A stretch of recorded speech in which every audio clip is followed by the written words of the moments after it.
hubiere cometido pecados, les serán perdonados. Confesaos vuestras ofensas unos a otros y orad unos por otros para que seáis sanados. La oración eficaz del justo puede mucho. Oremos. Padre, una vez más nos acercamos a ti en esta ocasión, Señor, para pedir tu dirección para esta palabra. Señor, yo oro que cada mente, cada corazón se abra para recibir esta verdad de parte tuya. Tú conoces cada necesidad, cada persona por su nombre.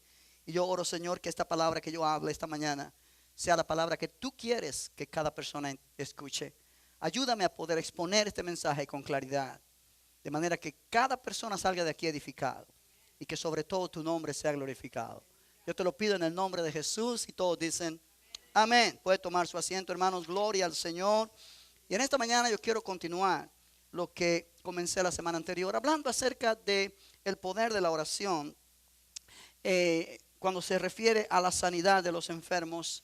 Y realmente la semana anterior mencionamos cuando Santiago pregunta: ¿está alguno enfermo entre vosotros? ¿Y qué debe hacer? Llamar a los ancianos de la iglesia o a los líderes espirituales de la iglesia para que oren por él en el nombre del Señor, ungiéndole con aceite. Y entonces él dice: y la oración de fe salvará al enfermo y el Señor lo levantará. Aquí hay una seguridad de que algo va a pasar cuando ese enfermo clama por ayuda. Estaba especificando la semana anterior que realmente el enfermo al cual Santiago se refiere acá es alguien que no puede asistir a las reuniones, es alguien que no puede incluso ir a buscar a alguien para que ore y debe mandar a llamarlo por medio de otras personas que lo traigan, porque está demasiado débil, demasiado enfermo, demasiado crítico en su condición. Pero cuando este enfermo hace esa decisión, es porque él conoce que hay poder en la oración. Es porque él conoce que Dios está interesado en sanar su cuerpo. Algo que se ha perdido hoy día, algo que hoy día no es igual en la forma de creer, porque han pasado 20 siglos desde aquel tiempo, 21 siglos, estamos en el siglo 21, y realmente muchas cosas han interferido que la fe de la iglesia ha decaído en esta área. Pero en aquel tiempo la fe de los hermanos era creyendo que Dios quería sanar a sus cuerpos. Pero obviamente si hay alguien enfermo en la congregación que puede venir a los servicios, debe pedir oración para que se ore por él con fe en el nombre del Señor. Pero dice aquí la escritura, y es interesante, la última parte del versículo 15: y si hubiere cometido pecados, le serán perdonados. Si hubiere cometido pecados. Ahora, obviamente toda persona, incluso creyentes, vivimos.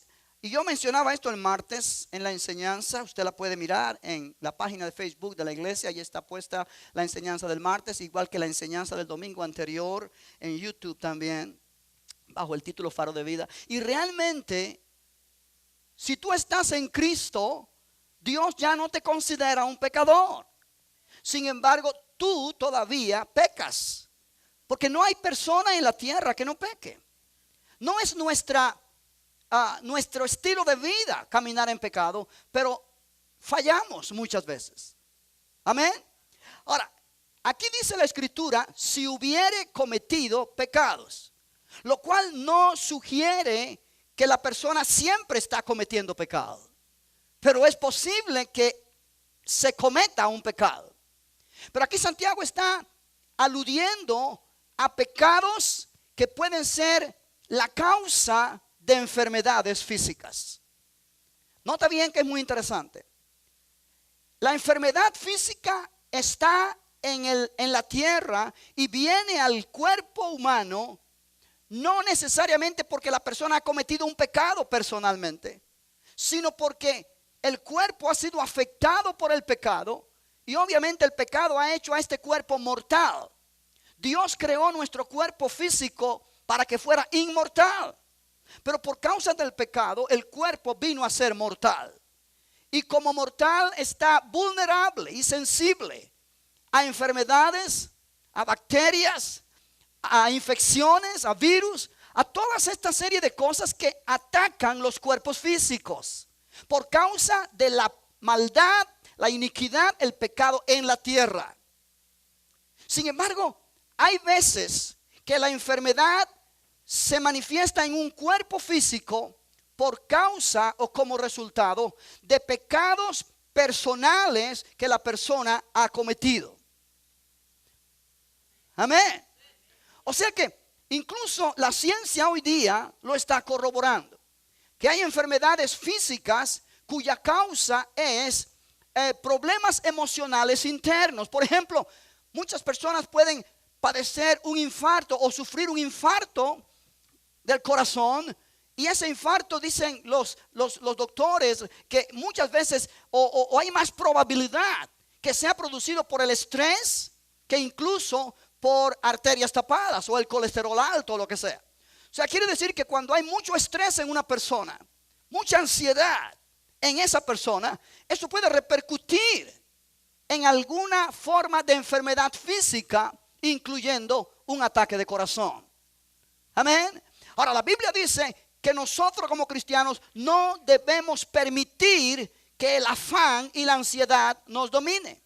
Por nada estéis afanosos, dice la Escritura. No os afanéis por nada, dijo Jesús. De manera que cuando uno permite que las circunstancias y situaciones del diario vivir nos controlen y promuevan en nosotros un afán y una ansiedad fuera de control, realmente estamos siendo hombres y mujeres que no estamos poniendo fe en el Señor. Y todo lo que no es de fe, la Biblia dice, es pecado. Lo cual implica, hermanos, y con esto estoy queriendo decir estas palabras, que hay muchas veces enfermedades físicas que son causadas por pecados en la persona. Resentimiento, falta de perdón, rencores, odio en el corazón, quizá porque te han dañado mucho y tú estás guardando eso, amargura. Eso puede producir cáncer en tu cuerpo. Eso puede producir una serie de malestares, artritis, puede producir problemas estomacales, puede producir muchas cosas. Los científicos le llaman enfermedades psicosomáticas que afectan el alma o la parte emocional del individuo, pero repercute en la parte física del individuo. Y Santiago está diciendo acá, si hubiere cometido pecados. O sea que puede ser que su enfermedad no es producida directamente por un pecado personal, pero puede que sí. Ahora, nadie puede juzgar a nadie y decir, esta persona está enferma porque ha pecado. Y si la enfermedad es muy grave, es que tremendo pecado que ha cometido. No. Nosotros no estamos capacitados para eso. Solo Dios puede juzgar. Solo Dios puede conocer lo que realmente está pasando internamente en la persona. Los 3 amigos de Job, cuando vieron que Job estaba sufriendo tan terriblemente como estaba sufriendo, inmediatamente lo juzgaron y dijeron, tremendo pecado que tú debes haber cometido, porque mira lo que estás sufriendo y deja de estar buscando justificación y confiésale tu pecado a Dios. Pero Job sabía que él no había cometido un gran pecado para estar sufriendo lo que él estaba sufriendo. De modo que ellos estaban juzgándolo mal a Job. Sí, nadie está capacitado para juzgar que alguien está enfermo porque ha cometido un gran pecado. Solamente la persona específica puede reconocer si ha cometido un pecado o si ha cometido pecados o si ha fallado a Dios, y puede entender que posiblemente su enfermedad física pueda ser el resultado de pecados personales. El Espíritu Santo redarguye de pecado. El Espíritu Santo es el encargado de decirnos a nosotros, tú has pecado. Lo cual implica que cuando el enfermo llama al anciano de la iglesia o al pastor o a los líderes de la iglesia, y él sabe que ha cometido pecado y que ese pecado puede ser la causa de su enfermedad, él debe arrepentirse de su pecado, confesar ese pecado a Dios y creer que Dios lo perdona y creer que Dios lo sana. ¿Cuántos dicen amén? ¿Cuántos dicen gloria a Dios? Ahora, esto es importantísimo para la vida saludable de la iglesia, para la vida saludable del cristiano. Yo quiero mostrarte en esta mañana, antes de entrar en lo que dice el versículo 16, esa parte donde Santiago dice, y si hubiere cometido pecados, note que habla en plural, les serán perdonados. Hay una relación entre pecados personales y enfermedades. Mira conmigo en el libro de Mateo capítulo 9, por favor. Mateo capítulo 9. Y vamos a mirar allí en el versículo 1 lo que la Biblia enseña. Mateo 9, versículo 1. Dice así la palabra del Señor. Cuando lo tenga dice amén. Entonces, entrando Jesús en la barca, pasó al otro lado y vino a su ciudad. Y sucedió que le trajeron un paralítico tendido sobre una cama. Y al ver Jesús la fe de ellos, dijo al paralítico: ten ánimo, hijo, tus pecados te son perdonados. Ahora presta atención, ellos traen a este paralítico para que Jesús lo sane, no para que Jesús lo perdone. Y cuando Jesús lo mira, no le dice: hijo, sé sano, sino le dice: hijo, ten ánimo, tus pecados te son perdonados, ten ánimo. Y cuando Jesús le dice ten ánimo, es porque este hombre venía desanimado. Es porque él viene paralítico, pero su parálisis es causada por pecados personales. Y Jesús le dice: tus pecados te son perdonados. Ahora alguien puede decir: bueno, pero es que Jesús perdona todos los pecados de toda la gente. Es correcto, pero Él no está perdonando los pecados de los que traen al paralítico. Él está perdonando los pecados del paralítico. Quiere decir que Jesús se está dirigiendo a pecados específicos que este hombre había cometido en su vida, que posiblemente habían causado su parálisis. Versículo 3. Entonces algunos de los escribas decían dentro de sí: este blasfema. Y conociendo Jesús los pensamientos de ellos, dijo: ¿por qué pensáis mal en vuestros corazones? Porque ¿qué es más fácil? ¿Decir los pecados te son perdonados o decir levántate y anda? Pues para que sepáis que el Hijo del Hombre tiene potestad en la tierra para perdonar pecados, dice entonces al paralítico: levántate, toma tu lecho o toma tu cama y vete a tu casa. Entonces él se levantó y se fue a su casa. Y la gente al verlo se maravilló y glorificó a Dios, que había dado tal potestad a los hombres. Ahora note que cuando Jesús le dice a este hombre: levántate, toma tu casa y vete a tu casa, el hombre se levantó. Toma tu cama y vete a tu casa. Gracias, hermano. Y el hombre se levantó. Ahora, cuando él le dijo: tus pecados te son perdonados, estaba diciendo las palabras correctas para sanar al hombre también. Hay una relación en este caso entre enfermedad física y pecados cometidos. Mira otro ejemplo en la escritura en el libro de Juan capítulo 5. Juan capítulo 5, hay otro ejemplo en la escritura donde nos enseña la palabra una relación muy personal o muy cercana a pecados personales cometidos y enfermedades como resultado. Juan capítulo 5 verso 1, ¿ya lo encontraste? Después de estas cosas había una fiesta de los judíos y subió Jesús a Jerusalén. Y hay en Jerusalén, cerca de la puerta de las ovejas, un estanque llamado en hebreo Betesda, el cual tiene 5 pórticos. En estos yacía una multitud de enfermos, ciegos, cojos y paralíticos que esperaban el movimiento del agua. Porque un ángel descendía de tiempo en tiempo al estanque y agitaba el agua. Y el que primero descendía al estanque después del movimiento del agua quedaba sano de cualquier enfermedad que tuviese. Y había allí un hombre que hacía 38 años que estaba enfermo. Cuando Jesús lo vio acostado y supo que llevaba ya mucho tiempo así, le dijo: ¿quieres ser sano? Señor, le respondió el enfermo, no tengo quien me meta en el estanque cuando se agite el agua. Y entre tanto que yo voy, otro desciende antes que yo. Jesús le dijo: levántate, toma tu lecho y anda. Y al instante aquel hombre fue sanado y tomó su lecho y anduvo. Y era día de reposo aquel día. Ahora mira el versículo 14. Después le halló Jesús en el templo y le dijo: mira, has sido sanado, no peques más para que no te venga alguna cosa peor. Ahora en esta escritura Jesús está mostrando aquí que la parálisis o el problema de este hombre que a 38 años estaba enfermo era causado por pecado personal. Y Jesús le dice: ok, estás sano, vete y no peques más, no sea que te venga alguna cosa peor. O sea, Jesús está enseñando aquí que por el pecado que uno comete, por lo que uno hace fuera de la voluntad de Dios, uno puede estar poniendo el cuerpo en peligro de enfermedad. ¿Me está entendiendo esta mañana? Oh, aleluya. Eso es muy importante que entendamos.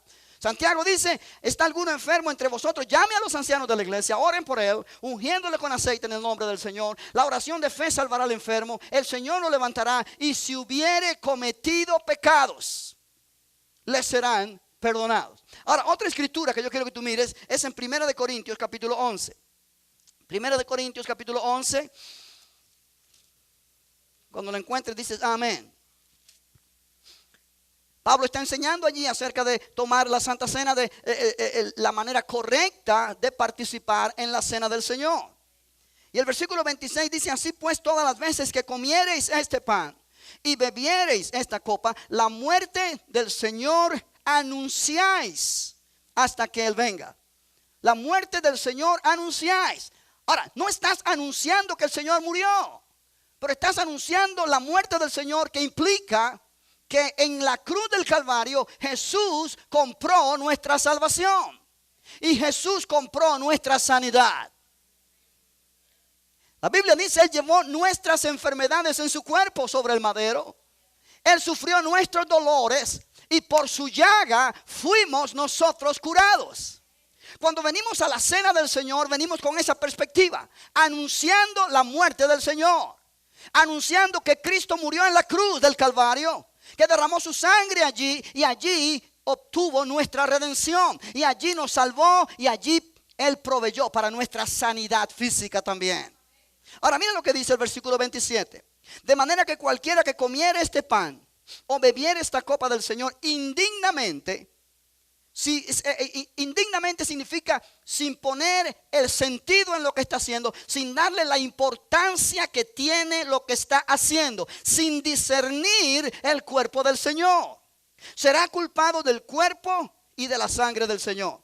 Por tanto, pruébese cada uno a sí mismo y coma así del pan y beba de la copa. Porque el que come y bebe indignamente, sin discernir el cuerpo del Señor, juicio come y bebe para sí.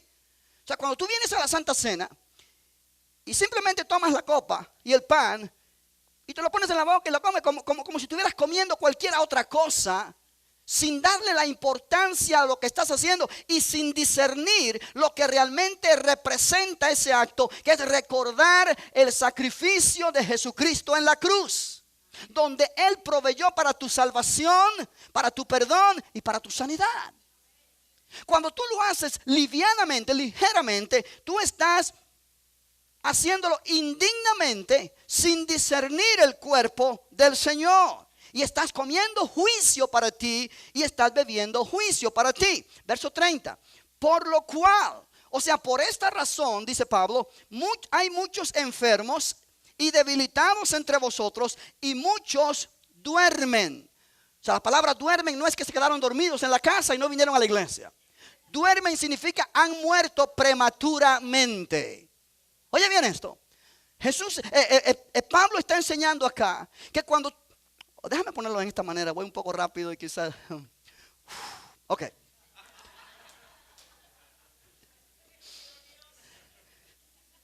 La alabanza me aceleró. Oh, gloria a Dios. Oh, gloria al Señor. Muy bien.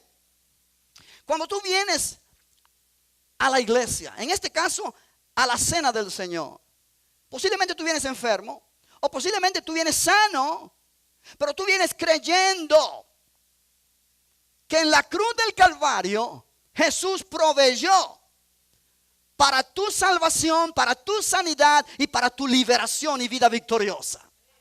O sea, tú tienes hoy día un derecho legal dado por Dios a salvación, a sanidad, a liberación y a vida victoriosa. Aleluya. Y cuando tú tomas esos elementos de la cena, tú estás poniendo tu fe en el poder salvador, sanador, transformador y libertador de Jesucristo. Y tú lo estás apropiando para ti. Bendito el nombre del Señor. Amén. Ahora, ¿qué pasa cuando tú no lo haces así? Cuando tú no pones, no disciernes el cuerpo del Señor. Cuando tú no tomas la cena dignamente como debe ser. Simplemente tú no estás poniendo tu fe en el poder de Dios para sanar tu cuerpo, para fortalecer tu cuerpo, para traer liberación a ti. Si tú no pones tu fe en eso, tú estás realmente viviendo en el nivel de tu carne y en el nivel natural, donde tú eres vulnerable a cualquier tipo de situación como es cualquiera que no conoce a Cristo. Y como una manera de disciplina, Dios entonces, por decirlo así, quita su mano de protección de tu vida. ¿Y qué dice? Por lo cual hay muchos enfermos, por lo cual hay muchos debilitados entre vosotros, y por lo cual muchos incluso han muerto prematuramente, o sea, antes de tiempo. Hay un mal concepto en la gente donde dicen, ok, la persona murió a tal edad, es que Dios tenía ese día señalado para él. Me perdona, pero yo no creo así. Yo sé que Dios conoce el día cuando nosotros vamos a morir, porque Dios lo sabe todo. Pero yo no creo que Dios arbitrariamente y caprichosamente ha puesto un día señalado. Y el que muere a los 5 años de edad es porque ese era el día para él. ¿Sabe por qué no creo eso así? Porque Dios no creó la muerte.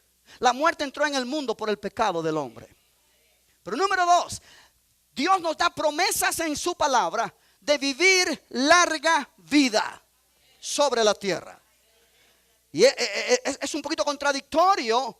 Si Él me da promesa para vivir larga vida sobre la tierra y yo creo esa promesa y yo estoy viviendo para servir al Señor, que Él me quite la vida. Ahora, no quiero entrar en mucho detalle en esto porque obviamente es un punto muy controversial y que muchas personas pueden tener opiniones diferentes. Pero aquí la palabra nos dice claramente que por no participar de la cena del Señor dignamente, hay muchos que han muerto prematuramente o que han muerto antes del tiempo señalado o antes del momento de morir.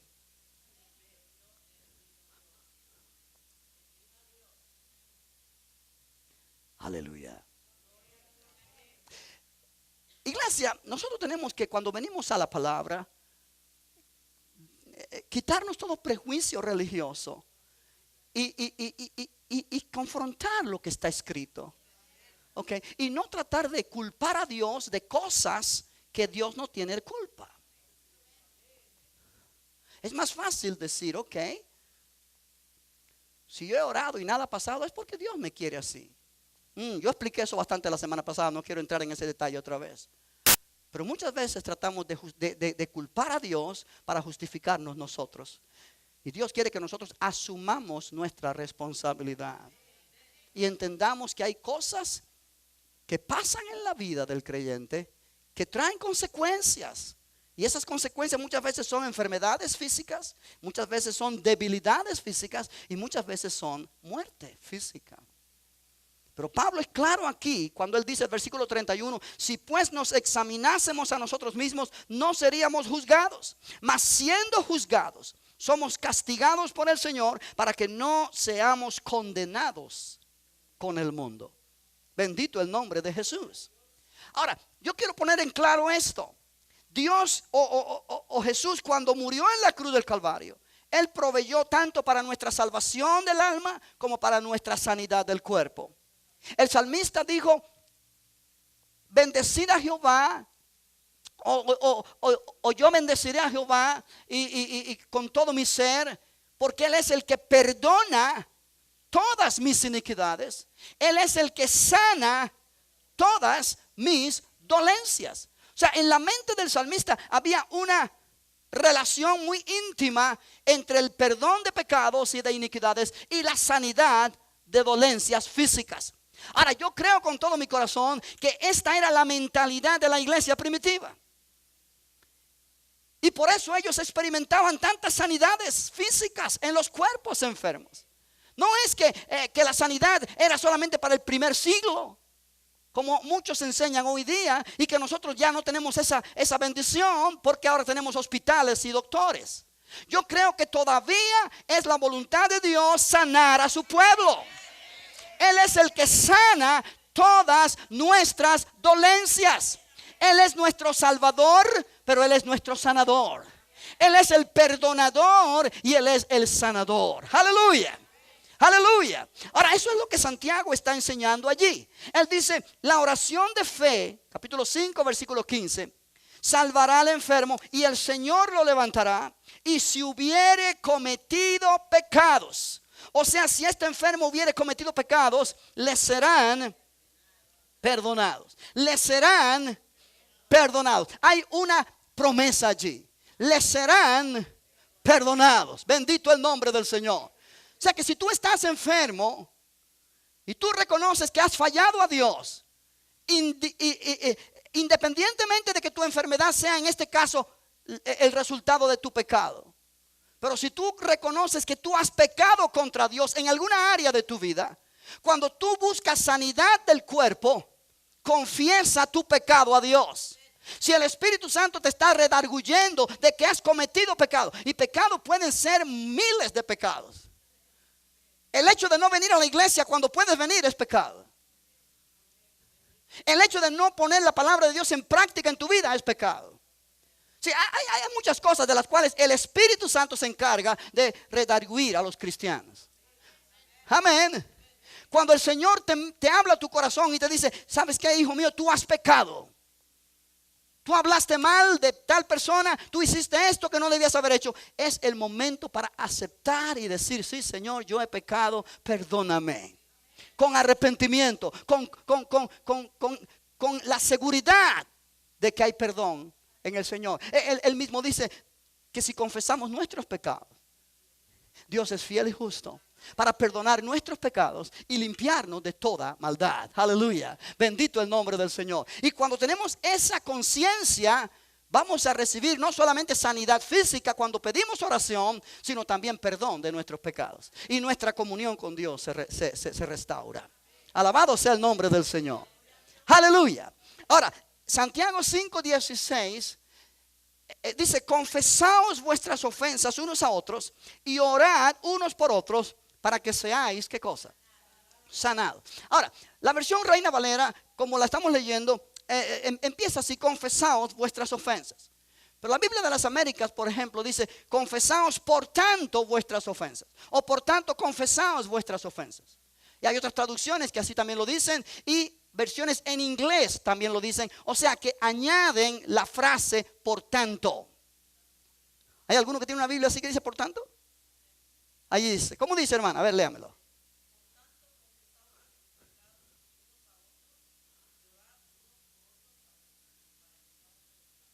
Amén. Por tanto, note que dice por tanto. Ahora, en muchos manuscritos antiguos que son muy fidedignos, que muchos consideran manuscritos más fidedignos que los manuscritos de los cuales se tradujeron la versión Reina Valera y otras versiones antiguas, añaden esa palabra por tanto, lo cual implica, y yo pienso que debe añadírsele. Déjame explicarte por qué. Santiago está poniendo un principio en el versículo 15. Él dice, la oración de fe salvará al enfermo, el Señor lo levantará, si hubiere cometido pecados le serán perdonados. Por tanto, confesaos vuestras ofensas unos a otros. O sea, el principio que aplica a un enfermo que llama a los ancianos, el principio que aplica a un individuo específico, ahora Santiago lo está usando para aplicarlo a toda la congregación. Por tanto, de la misma manera que si hay una persona enferma que ha cometido pecados, crea que Dios perdona sus pecados, confiesa sus pecados a Dios para ser perdonado. De la misma manera, debe haber una conducta en la iglesia que manifieste este asunto de confesar las ofensas unos a otros. Aleluya. Aleluya. Ahora, nota bien porque esto es muy interesante. La religión católica a través de los años instituyó lo que se llama confesar al sacerdote los pecados. De eso no es lo que está hablando Santiago aquí. En efecto, la Biblia no nos enseña eso directamente. La Biblia habla acerca de confesar nuestros pecados a Dios. Si confesamos nuestros pecados a Dios, Él es fiel y justo para perdonar. Solo Dios tiene poder para perdonar. Amén. Sin embargo, Santiago sí está enseñando aquí el principio de confesar nuestras ofensas unos a otros. Ahora, no quiere decir que yo vaya confesándoles a ustedes todas las ofensas que yo les he hecho, o todas las ofensas que yo he hecho en mi vida, para decirlo de esta manera, y que ustedes vayan confesándose unos a otros todos los pecados que han cometido en la vida. No, eso no es lo que significa.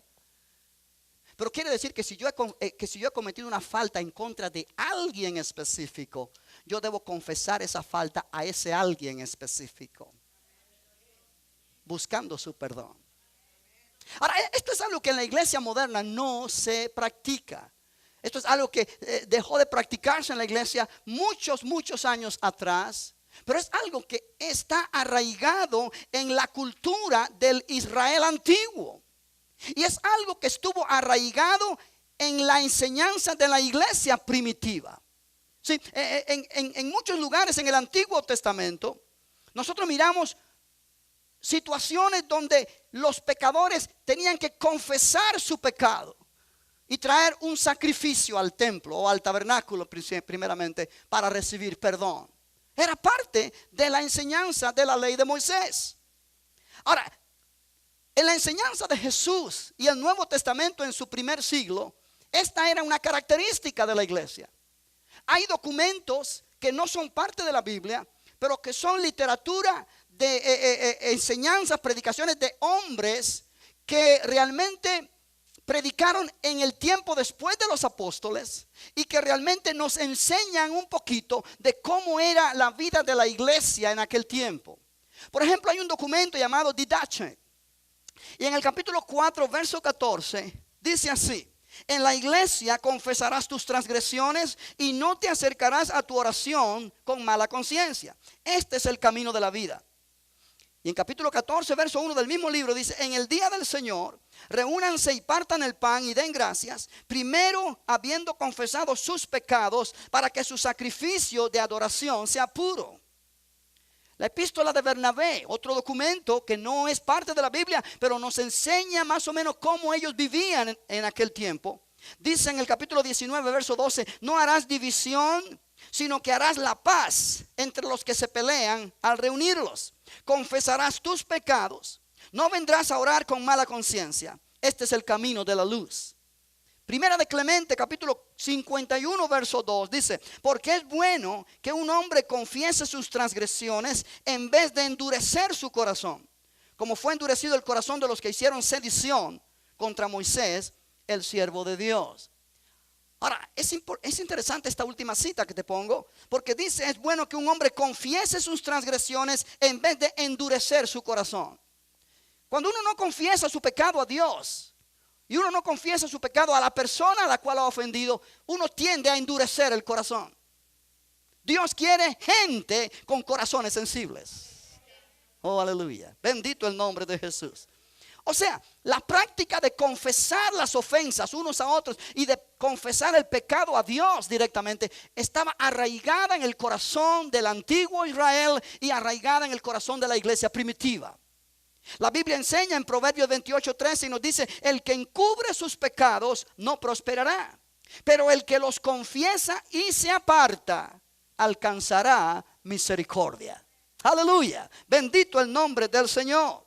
De manera que las palabras de Santiago aquí en Santiago 5:16, confesaos vuestras faltas unos a otros, no son una nueva instrucción. Hablan de una práctica muy antigua de admitir la culpa ante Dios y ante los demás.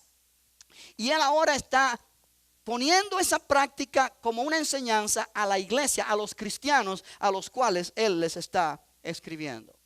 Aleluya.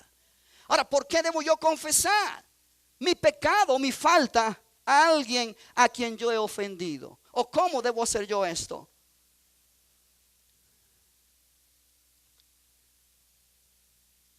Cuando uno peca contra alguien, cuando uno habla mal de alguien injustamente, cuando uno critica, se burla de alguien, traiciona a alguien, defrauda a alguien, lo menos que uno puede hacer es primeramente pedirle perdón a Dios y después ir y pedirle perdón a la persona ofendida, porque tú has ofendido a alguien a quien tú debes pedirle perdón.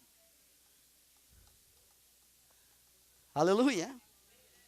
¿Cuándo? Cuando el pecado es una injusticia o es algo erróneo que se ha hecho contra esa persona. Cuando hemos mentido o hemos engañado a esa persona. Cuando hemos ofendido o hemos hecho tropezar a esa persona. Cuando hemos robado a esa persona, necesitamos pedirle perdón y restituirle lo que le hemos quitado. O sea, tú le pides dinero prestado a alguien, con la intención de nunca más devolvérselo. Tú estás robando. Tú eres un ladrón o una ladrona. Entonces tú no puedes pensar ni por un momento que tú estás bajo la protección de Dios. El Señor te dice, confiesa tu falta porque no está correcto. Debes hacer restitución. Yo sé que esto pasa muchas veces. Y hay gente que tiene la mentalidad y dice, ok, esta persona tiene mucho dinero y yo no tengo. Pues le voy a pedir y nunca se lo voy a devolver. Porque después de todo, él tiene mucho dinero. Déjame decirte, si él tiene mucho dinero, a ti no te importa. Es su dinero. Pero pastor tiene 3, 4 cuentas en el banco y yo no tengo ninguna. Ese es tu problema. Pero las cuentas son de él, no tuyas. Amén. Iglesia, hay personas dentro de la iglesia, y esto me da vergüenza decirlo, pero así es, que no se pueden enterar de que tú tienes un poquito de plata, porque te caen con calculación y toda la cosa, y te sacan. En mi país dicen, al que muerde nunca se sana de la herida, porque nunca te va a devolver. Ahora, eso es robar. Eso es robar. Eso es ser alguien que no tiene amor por los demás. Y eso es ser alguien que no puede recibir bendición. Ahora, mi punto aquí esta mañana es este. Santiago dice, confesaos vuestras ofensas unos a otros y orad unos por otros para que seáis sanados. Y aquí la sanidad que está hablando Santiago es sanidad emocional, es sanidad realmente en nuestro ser interior, sanidad en nuestras relaciones, pero también sanidad física. Muchas veces por causa de esta conducta, los resultados son bastante difíciles, porque afecta nuestro entorno, afecta nuestro cuerpo físico. Jesús dijo algo al respecto con este asunto de perdonar y confesar. Miren en Mateo capítulo 18, por favor. Mateo 18. Gloria a Dios. Alábale que Él vive.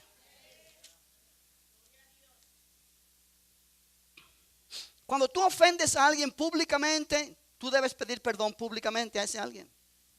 Pero si no ha sido públicamente, yo te sugiero a ti, busca la oportunidad de hablar con esa persona. De arreglar cuentas. Amén. No tiene que ser en un servicio donde todo el mundo se está viendo. No. Pero busca la oportunidad. Ve y encuéntrate con esa persona a solas. Sea que esa persona te ha ofendido o sea que tú lo has ofendido. Si tú lo has ofendido por alguna razón, ve y confiésale tu falta y pídele perdón.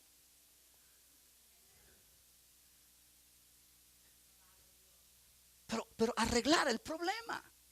No te quedes con eso dentro. Y no le hables a la iglesia completa lo que alguien te ha hecho. Háblale al que te ha hecho lo malo sin que la iglesia se entere. Porque a la iglesia no le importa. Es un asunto entre tú y la persona ofendida. Amén. Bendito el nombre del Señor. Jesús dijo en Mateo capítulo 18, verso 15, por tanto, si tu hermano peca contra ti, ve y repréndele, estando tú y él solos. Si te oyere, has ganado a tu hermano. Mas si no te oyere, toma aún contigo a unos o dos, para que en boca de 2 o 3 testigos conste toda palabra. Si no los oyere a ellos, dilo a la iglesia. Y si no oyere a la iglesia, tenle por gentil y publicano. Y entonces Jesús dijo, de cierto os digo que todo lo que atéis en la tierra será atado en el cielo, y todo lo que desatéis en la tierra será desatado en el cielo. O sea, hay autoridad para hacer esto. ¿Qué pasa? Cuando alguien te ha ofendido o tú has ofendido a alguien de alguna manera, lo que la Biblia me enseña a mí es ir a esa persona solo, confrontarlo, pedirle perdón, confesar tu falta, recibir su perdón. Aleluya. Ahora, si tú vas a arreglar las cuentas con esa persona y no te quiere oír, busca 2 o 3 hermanos para que vayan de testigo ya no quedas, ya ahora ya no es tú y él solo, ahora llevas a alguien, porque debe haber testigo entonces. Si no quiere oír a esos testigos, entonces exponlo delante de la congregación. Ahora oye bien, el punto es buscando la restauración del individuo. No es trayéndolo a la vergüenza pública. A mí me importa más arreglar las cuentas con Dios y con la iglesia, con los hermanos, y tener mi corazón limpio y poder tener una fe sana que recibe sanidad y lo que Dios quiera darme, que por ese orgullo personal, que nadie se entere y me guardo todo y exploto de repente porque estoy demasiado cargado con pasiones y con cosas internas que lo que hacen es dañar mi cuerpo y destruir mi vida. Es mejor que mi orgullo no esté tan alto y que yo pueda arreglar las cuentas con la persona. Ahora, yo pienso que si hay alguien que verdaderamente es nacido de nuevo, si verdaderamente es un cristiano y es confrontado por alguien que le dice: hermano, tú me has ofendido, tú hiciste algo que no es correcto, me has robado, no me has devuelto el dinero que te presté, has hablado mal de mí, cualquier cosa que sea, y esta persona es honesta y es creyente de verdad, esta persona va a pedirte perdón, va a reconocer su falta. No va a haber necesidad de traer a 2 o 3. No va a haber necesidad de exponerlo a la iglesia. Estos son ya casos drásticos. Porque Jesús dice: si lo expones a la iglesia y aún así no te oyere, tenle por gentil y publicano. O sea, tenle por alguien que no es cristiano. Tenle por alguien que no pertenece a la congregación del Señor, aunque sea parte de la iglesia local. Pero yo no creo que una persona salva de verdad va a mantenerse en esa actitud cuando es confrontado. Aleluya. ¿Me está entendiendo esta mañana? ¿Sí? Ahora, este mensaje es buscando la armonía y la unidad en el cuerpo de Cristo. ¿Por qué? Porque la Biblia dice: mirad cuán hermoso y cuán delicioso es habitar los hermanos juntos en armonía. Porque allí envía Jehová, ¿qué cosa? Bendición y vida eterna. Iglesia, cuando no hay armonía, no hay bendición. Cuando no hay armonía en la iglesia local, no hay bendición. Y muchas veces la presencia del Señor no se manifiesta. Y uno se pregunta: ¿pero por qué no se manifiesta? Y la respuesta muchas veces es porque no hay armonía en el cuerpo de Cristo. Porque aunque estamos juntos, no estamos revueltos. Y en este sentido necesitamos estar revueltos. Aleluya, porque somos un cuerpo en Cristo. ¿Me estás entendiendo este mensaje? Oh, aleluya, gloria al nombre del Señor. Yo quiero la presencia de Dios en este lugar. Yo quiero la unción del Espíritu Santo en este lugar. Yo quiero que las cadenas se rompan en este lugar. Yo quiero que haya sanidad, liberación, salvación de las personas que no conocen a Cristo. Gloria al nombre de Jesús. Sí, Santiago dice: confesaos vuestras ofensas unos a otros. Pero él dice algo más. Él dice: y orad unos por otros. Cuando alguien te confiesa sus faltas a ti, tu reacción debe ser, si él te ha fallado, perdonarlo. Porque en el momento que te lo está confesando, implica que está arrepentido. Implica que quiere arreglar las cosas. Implica que a lo mejor alguien te va a llamar después de este mensaje. No te asustes si alguien se acerca a ti. No. Estate listo. Tu actitud debe ser perdonar. Porque cuando alguien se anima a ir a ti y decirte: mi hermano, mi hermana, te fallé, perdóname, es porque de verdad está arrepentido. Es porque de verdad puso su orgullo por sus pies, se ha humillado delante de Dios primeramente, y ahora está haciendo lo que la Biblia enseña y está buscando tu perdón. Y tu respuesta debe ser orar por él. Y cuando tú oras por él, no solamente tú estás recibiendo la bendición del Señor sobre tu vida, porque lo estás perdonando. Dice: pastor, pero es imperdonable lo que me hizo. No te interesa. En este momento no te interesa saber qué tan terrible fue la ofensa. Lo que tú debes hacer es hacer lo que Dios dice. En el momento que tú lo haces, la bendición de Dios va a venir sobre ti. Y cuando viene sobre ti, tú vas a ser un canal de esa bendición para que también toque al hermano que te está pidiendo el perdón. Oh, aleluya. Oh, aleluya. Bendito el nombre del Señor. Bendito el nombre del Señor. Gloria a Dios. Ahora esto puede pasar a nivel personal, en la iglesia con otro hermano, pero puede pasar también a nivel matrimonial. A nivel esposo con la esposa, tienen un problema, ha habido discordia, algo allí se ha roto por una discusión, por un argumento, algo pasó que la relación se ha quebrantado. Ok. Pide a Dios dirección y confronta a tu cónyuge y humíllate y dile: ¿sabes qué? Te fallé. ¿Sabes qué? No debí decir lo que dije, no debí de hacer lo que hice. Perdóname. Y cuando alguien te dice así, perdóname, bíblicamente tú estás en la obligación de perdonar, no de hacerte el ofendido. Ay, no.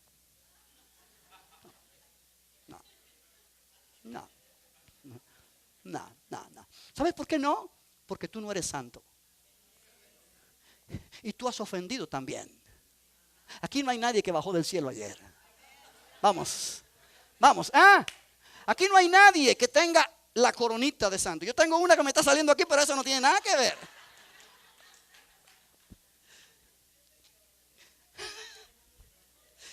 Eso es otra historia que no quiero contar ahora.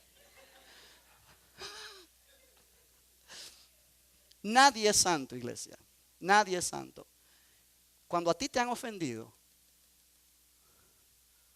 ponte en el lugar del que te ha ofendido y di: ok, yo también he ofendido, o yo también puede que ofenda algún día, y quiero que me traten como yo voy a tratar a esa persona.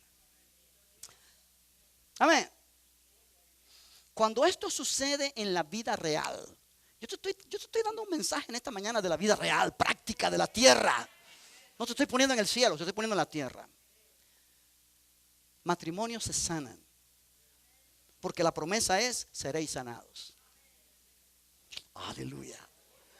Relaciones entre hermanos carnales se sanan.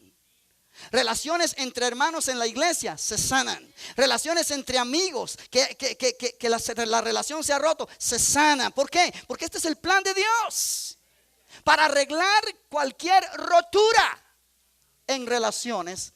Confesión de faltas y orar por ellos. Yo quiero que mires otra escritura en el libro de Job, capítulo 42. ¿Está interesante o no está interesante?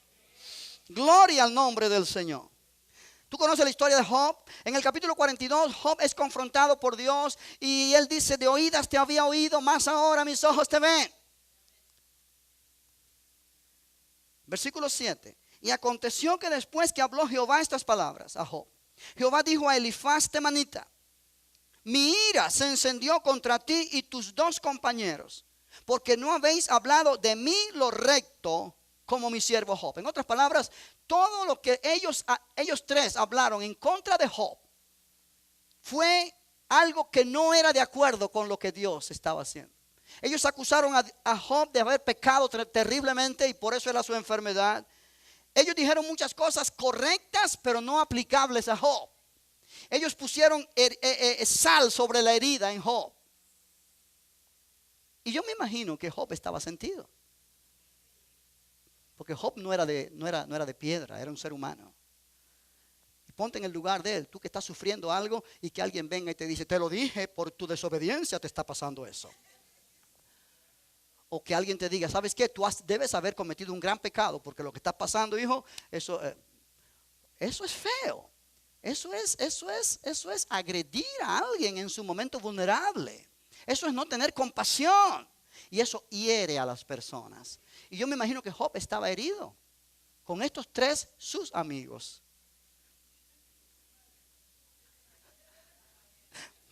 Verso 8 dice: ahora pues, le dice Dios a Job, o a estos tres hombres: tomaos 7 becerros y 7 carneros, e id a mi siervo Job, y ofreced holocausto por vosotros.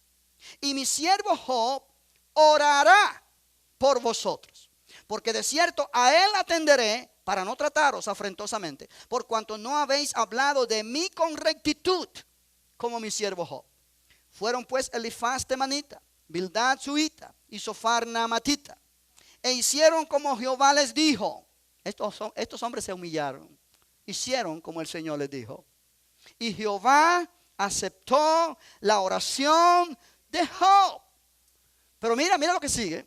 Y quitó Jehová la aflicción de Job cuando él hubo orado por sus amigos, y aumentó al doble todas las cosas que habían sido de Job.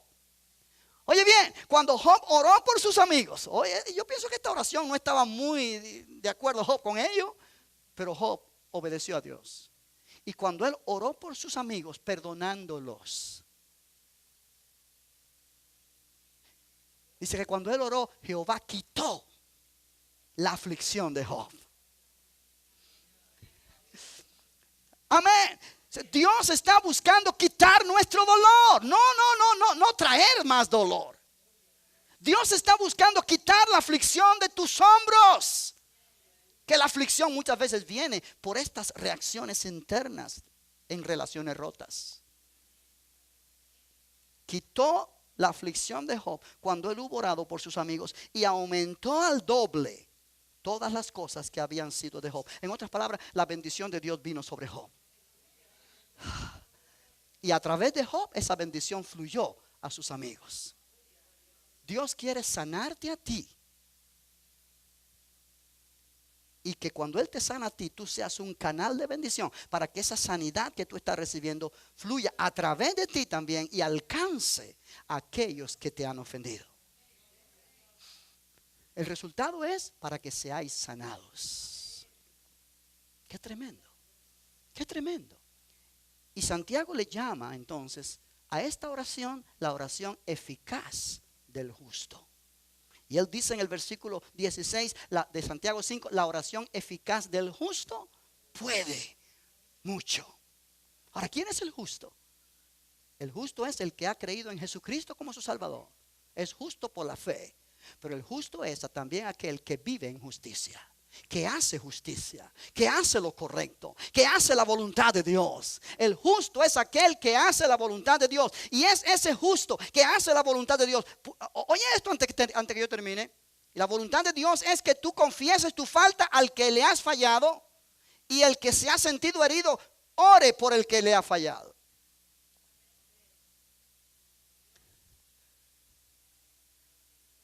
El justo es el que hace la voluntad de Dios. El justo es el que vive de acuerdo a la palabra de Dios. Y la Biblia me dice a mí, claman los justos, los que hacen la voluntad de Dios. Y Jehová oye y los libra de todas sus angustias. Amén. Amén. En Proverbios 15 hay dos pasajes que yo quiero terminar con estas palabras. Proverbios 15, primero en el versículo número oh, gloria a Dios. Alábale que vive. Amén. Alábale que el Señor vive. Gloria al nombre de Jesús. Proverbios 15:8 dice: el sacrificio de los impíos es abominación a Jehová, mas la oración de los rectos o de los justos es su gozo. Dios se goza cuando los justos claman a Él.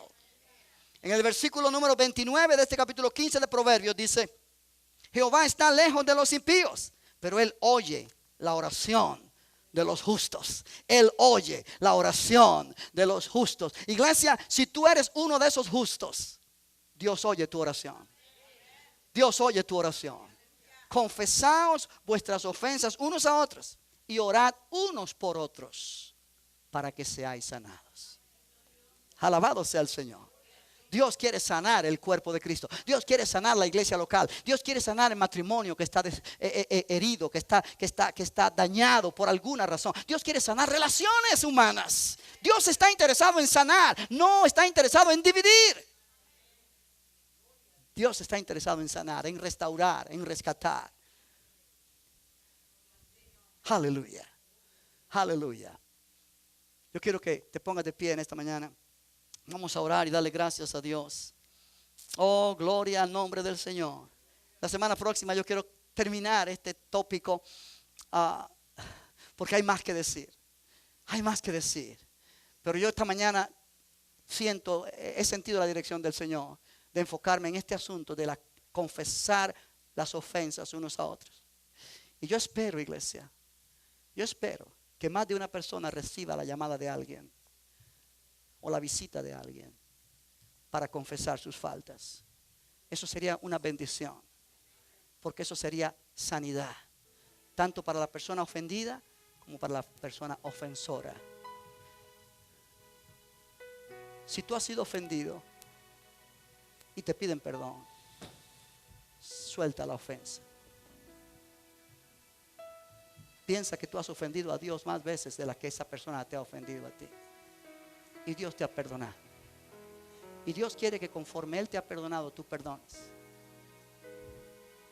Jesús dijo, si nosotros no perdonamos a los hombres sus ofensas, nuestro Padre tampoco nos perdonará a nosotros. Dios quiere perdonar. Y Dios quiere que seamos perdonados. Cierra tus ojos. Yo he hablado esta palabra, pero yo sé que el Espíritu de Dios ha tocado tu vida. Allí donde tú estás, Dios conoce tu corazón. Dios conoce tu sufrimiento. Dios conoce las heridas que hay dentro de ti. Personas que te aman o que tú pensabas que te aman, te han dañado. Y eso ha producido heridas internas que muchas veces son más difíciles de sanar que una herida física. Pero el poder sanador del Señor está aquí esta mañana para sanarte. Y en el momento que tú sueltes ese dolor al perdonar a la persona que te ha ofendido, yo quiero que hagamos esto antes de terminar. Antes que esa persona te llame o te confronte o te pida perdón, yo quiero que tú estés seguro que tú estás listo para perdonar. Y le digas, Señor, ayúdame. Yo quiero obedecer tu palabra ante todo. Ante mis emociones, ante mis sentimientos. Yo quiero obedecerte a ti. Y yo quiero que tú me des fuerza en este momento ahora para perdonar a tal persona por lo que me ha hecho, por lo que ha dicho de mí. Yo quiero perdonar. Necesito tu ayuda, Padre. Necesito tu poder en mí. Pero yo quiero hacerlo primeramente para agradarte a ti. Y en segundo lugar, para recibir yo la sanidad interior. Y para que yo no sea obstáculo a la bendición que tú quieres derramar sobre mi vida. Para que yo pueda también ser un canal de bendición a esa persona que me ha dañado, que me ha ofendido. Ora a Dios de esa manera allí donde tú estás. Porque el Espíritu de Dios está aquí esta mañana para sanarte. Hay virtud sanadora de parte de Dios. Aleluya. Aleluya. Mientras adoramos al Señor, yo quiero que tú medites en esto que te estoy diciendo, iglesia.